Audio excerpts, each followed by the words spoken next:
Hey art folks, it's Sade, and today I have another Animal Artist Collective video for you. Well, actually, if you've seen any of the other videos, you know that this is the last Animal Artist Collective video, and I'm just really thankful that I was able to be a part of this group while it existed, and thank you so much to Denise Soden and Jennifer Charlie for creating this group to spread animal awareness and connect artists. The animal that I'm going to talk to you about today is the Lord Howe Island stick insect, otherwise known as the tree lobster, which is a really funny name. But first of all, I want to talk to you a little bit about my painting here. You probably noticed that I spent a little bit of time doing this background all in blue because when I learned about the story of the Lord Howe Island stick insect, I thought, oh wow, I can probably do a painting that includes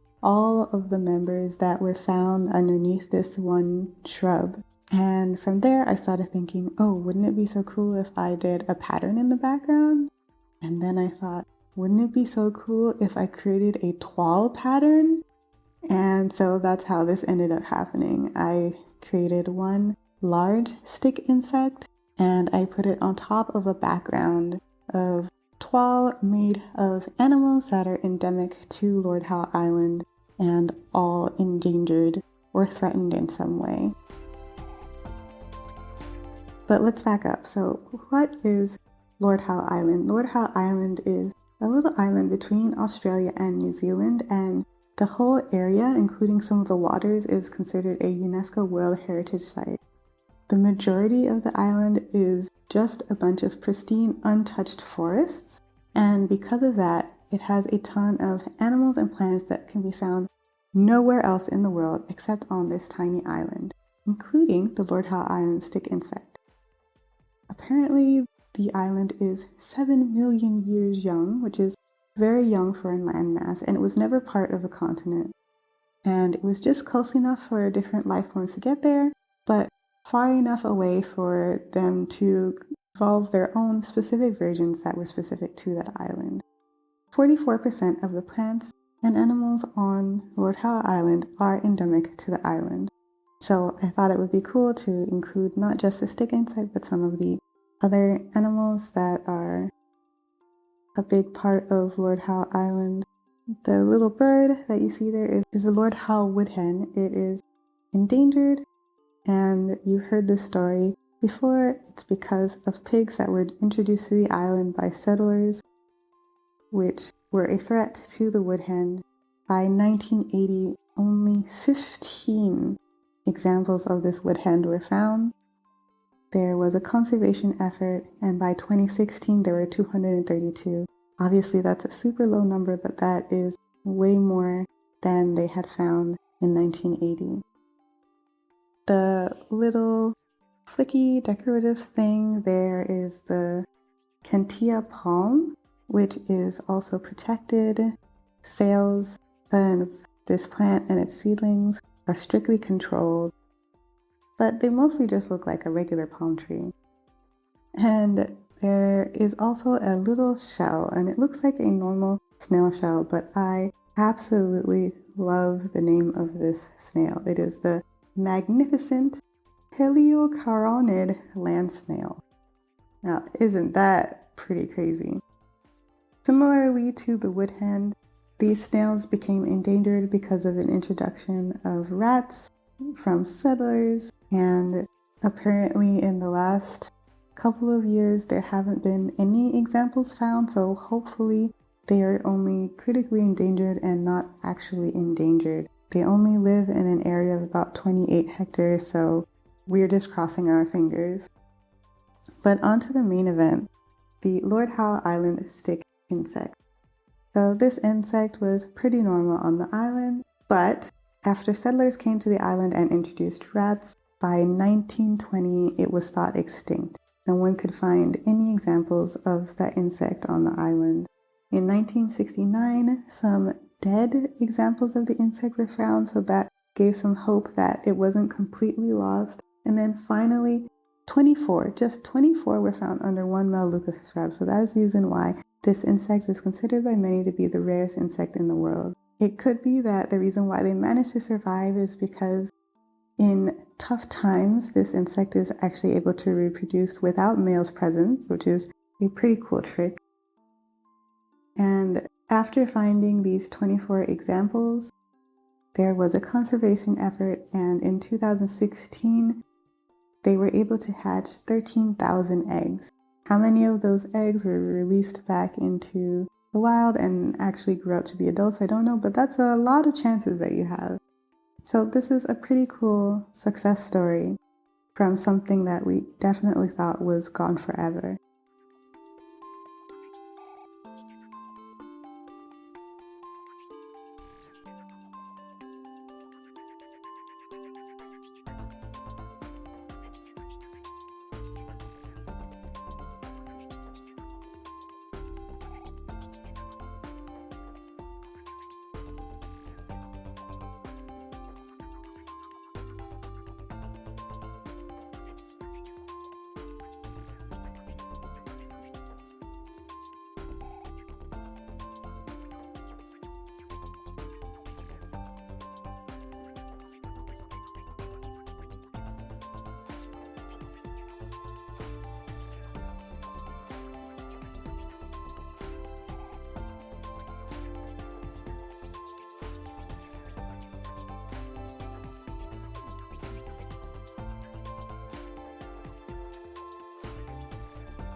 So I had a lot of fun learning about this island, all of these different animals, making this pattern, painting this tree lobster. And as always, 50% of the proceeds will go to animal conservation. And in this case, all of us decided to donate to Australian animal conservation efforts in light of the recent bushfires. I will be donating to New South Wales Wildlife Information Rescue and Education Services. If you would like to have this endangered animal toile hanging in your home and also contribute to this effort, then the link to the painting is in the description below. Thank you so much for watching, and thank you so much for watching every single one of the AAC videos. Definitely go check out everybody else's if you haven't already. Thank you so much to my patrons. See you guys next time, and until then, be gentle with yourself. Bye!